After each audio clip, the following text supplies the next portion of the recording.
I do always find it helpful to point out that this video is labeled my 10 favorite films of the year, not the top or best films of the year. This is an incredibly subjective list, but I do promise you these are the films that moved me personally the most and ones I will return to time and again. And with that said, let's dive on in.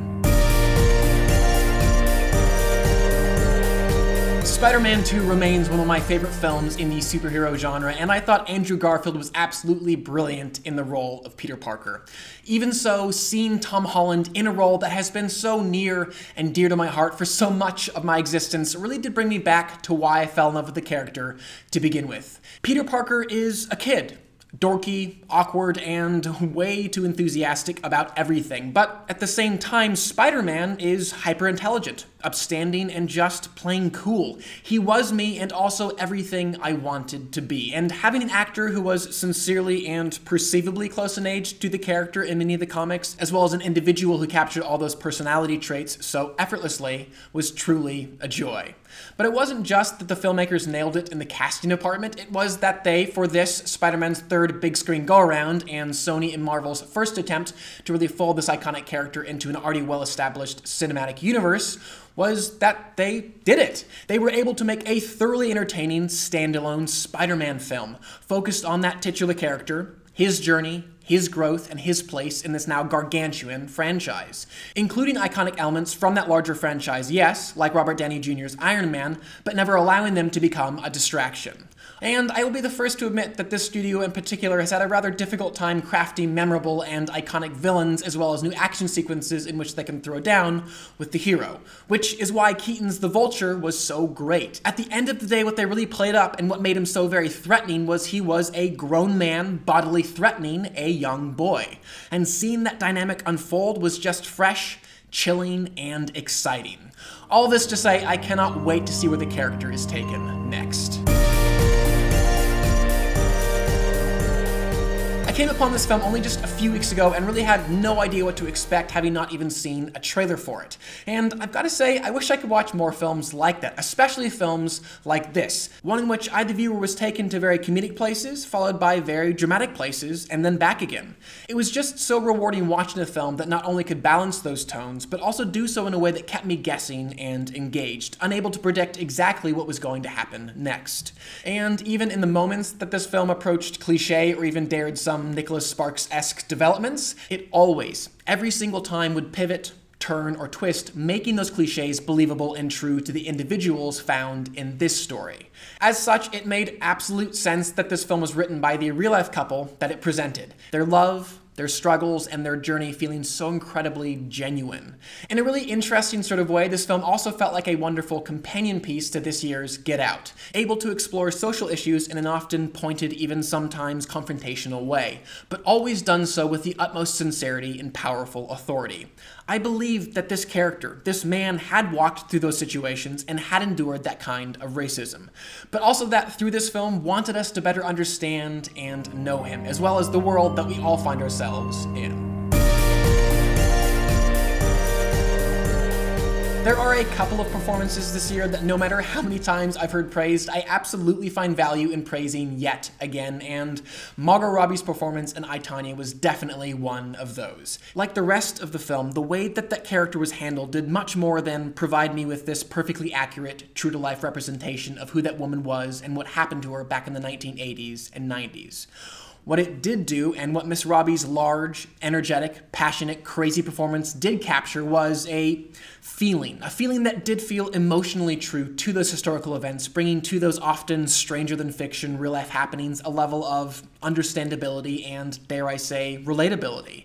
And Craig Gillespie, this film's director, was absolutely on fire. His dynamic and always energetic camera work oftentimes reminded me of a Scorsese film. And ultimately, where this film went and what it had to say when it got there, though heavy-handed in moments, felt so very timely. Through Robbie's extremely entertaining performance and Gillespie's fantastically fun direction, I found myself almost hoping that things would get crazier for my entertainment and my pleasure, only to be reminded later in the film by the actress and the director that these are real people and true events, which became this beautiful, albeit sobering reminder that we as humans too often encourage, enable, embolden, if not wholly create, the kind of brokenness, insanity, and evil found in this film.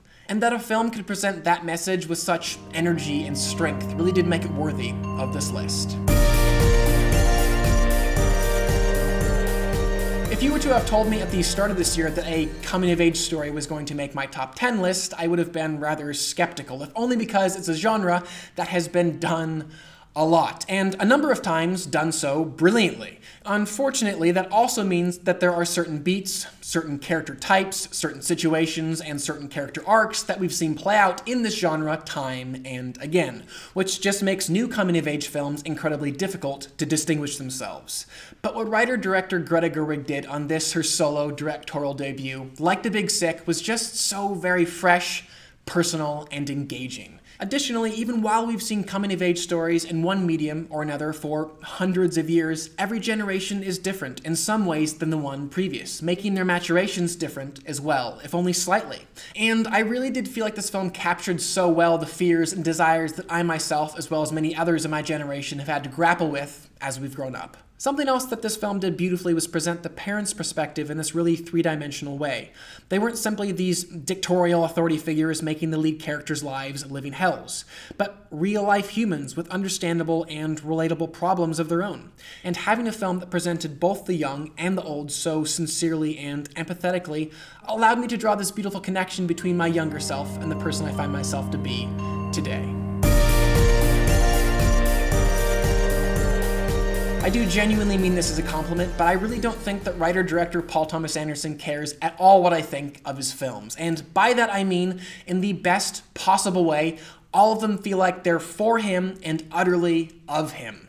They are not made by committee, they are not discussed in focus groups, and they will never be designed to compete with the Avengers' box office numbers. Rather, they are told because they are important to him.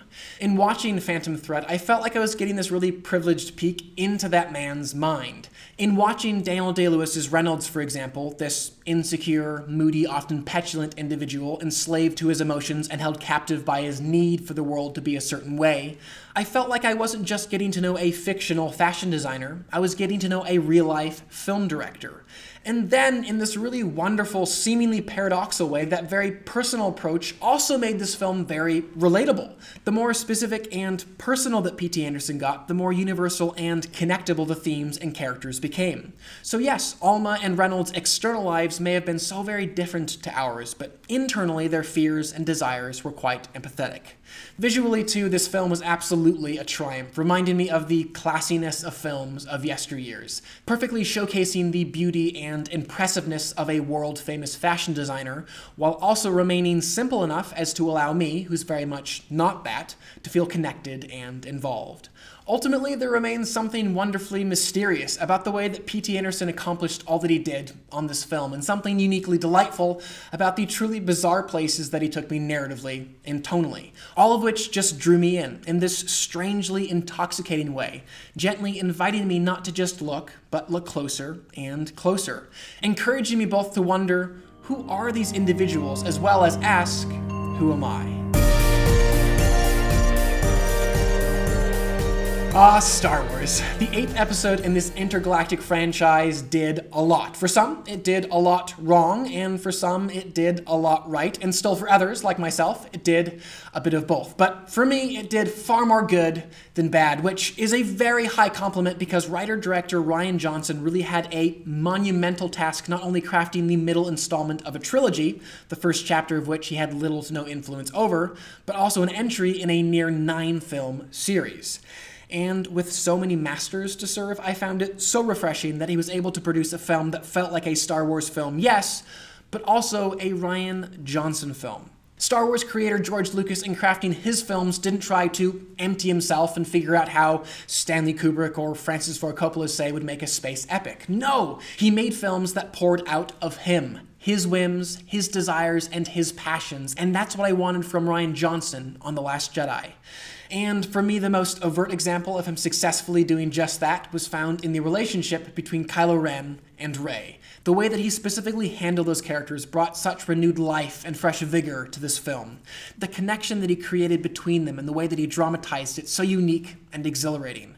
But I didn't just want a Rian Johnson film. Being the greedy, lifelong Star Wars fan that I am, I also wanted a film that felt like it could somehow fit into this franchise narratively, tonally, and visually. And though there absolutely were instances that felt removed and other from what I'd come to know as Star Wars, it was so clear that Johnson had such a firm grasp on the larger mythology, themes, and characters found in a galaxy far, far away. Looking specifically at the character of Luke, a character that we'd seen struggle with impatience, fear, rage, and even hatred in episodes 4 through 6, feelings that he had in shame and remorse quickly fled from, just like he did in The Last Jedi. Seeing that great Jedi brought to the specific conclusion found in this film not only felt respectful to him, but also completely in line with the philosophical ideas of the Jedi.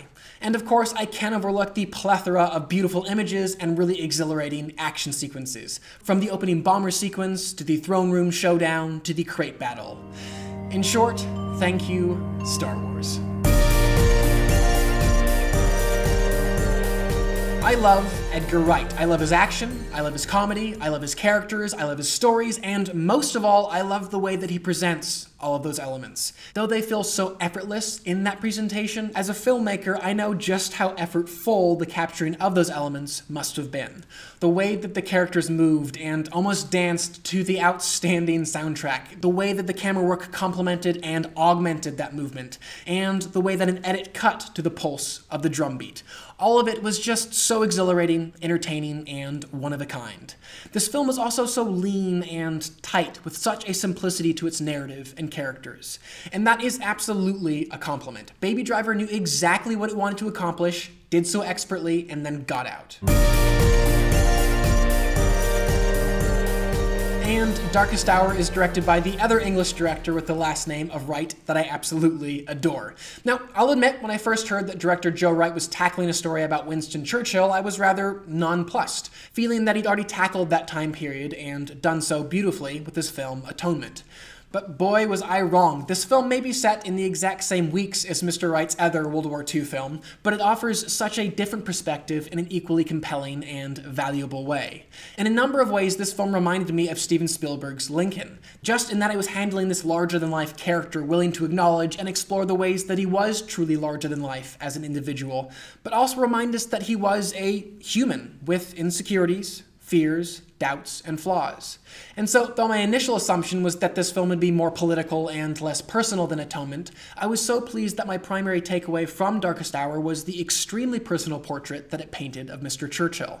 Along with that, I absolutely love the husband and wife dynamic presented in this film, and the immeasurable and invaluable support that that relationship brought to a world leader in his time of great peril. And while of course I can and absolutely will praise the brilliance of Gary Oldman's performance, I'm completely sincere when I say that the makeup artists behind his facial appliances deserve the same love. Never once did I look at that man and think, there's an actor in makeup, which just allowed me to all the more believe the character and believe the story. When it was all said and done, this film could have easily been bogged down in military strategies and political maneuverings, and even while those elements certainly were explored and done so quite interestingly, they were always done in service of a single engaging objective: enable me the viewer to connect with and better understand a great world leader, one who in his darkest hour had just enough bravery and pride, intelligence and foolishness, resolve and support to continue moving forwards, even if at times it was simply a blind grope in the dark. The M. Night Shyamalan that I knew and loved, the man who wrote and directed the near pitch-perfect thrillers The Sixth Sense and Signs, and the flawed and yet still incredibly memorable Village and Unbreakable, that artist is back, and Split absolutely proved that to me. And what impressed me most was, even after failures, both critically and financially, with films like The Happening, The Last Airbender, and After Earth, it was so clear with Split that he hadn't given up writing and directing a film that was still fully infused with his one-of-a-kind, stylized, often risky voice. He didn't shy away from crafting scenes in this film that were truly bizarre, if not plain silly, and that was just absolutely rewarding to watch. Something else that Shyamalan has done in his best work, and did again on Split, was blend these seemingly polar opposite tones and genres. So yes, this was a thriller and horror film, but also in moments it was a laugh-out-loud comedy. And that really gave this whole film this great roller coaster feel, each switch up allowing the next moment to feel that much more effective. And obviously, a large part of the success of this film came through its casting. Anya Taylor-Joy and James McAvoy were both brilliant. Again, moment after moment as presented on the page could have been actualized in a really ridiculous, if not wholly embarrassing way if it was played by the wrong actor. But Mr. McAvoy especially was able to make a half a dozen characters not only entertainingly distinct and engagingly unique, but incredibly believable. He completely gave himself to the role in Shyamalan's direction, and it showed throughout the film in the most brilliant ways. It should be mentioned too, just like Shyamalan's other brilliant films, Split was not suddenly made a great film because of its 11th hour reveal. No, it completely stands on its own. A twisted, creepy, hilarious, surprising thriller about believable and relatable humans growing and evolving as they walk through the crucible of a harrowing M. Night Shyamalan experience. I love Memento and Inception and find The Dark Knight to be a genuine triumph. Even so, those films are undeniably wordy and exposition heavy, to the point that in certain moments they feel almost more like novels or stage plays. Again, I love those films to death, but there was nonetheless something so exhilarating about how purely cinematic Chris Nolan's Dunkirk was. For me, it was nothing less than a tour de force, a film that dared to strip away all the extraneous elements that we too often deem essential to a film, expository dialogue, even significant character backstory or development, and implemented instead only the purest of cinematic elements: the shot, the edit, the sound design and score to bring to life this important historical event.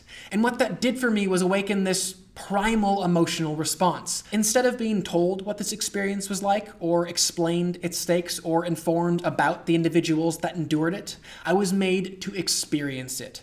Every decision that Nolan made, from stripping away the character backstory to limiting the point of view, all of it was designed to make me feel, in a very personal and subjective way, what it felt like to be on that beach, in those planes, aboard those ships, and in that war. Nolan didn't want me just to hear the pounding of those men's hearts, or even feel the pounding. He wanted my heart to pound with them through every nail-biting sequence. And ultimately, the way that Nolan paced this film, structuring its ebb and its flow, ensuring that each sequence built up, one atop the other, allowed the climax to be this powerfully cathartic experience.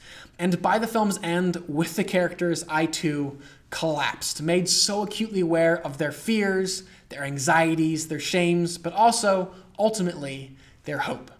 And there you have it. Those are my 10 favorite films of 2017. I do hope you enjoyed, and obviously, I would love to know what your guys' 10 favorite films of the year were, so definitely comment below and let me know. Finally, please do subscribe. I'm going to continue to review films and television on this channel, and I would love for you to stay up to date on all of those things. But for now, I'm Chris Hartwell. This is The Heartbeat. Thank you for joining me.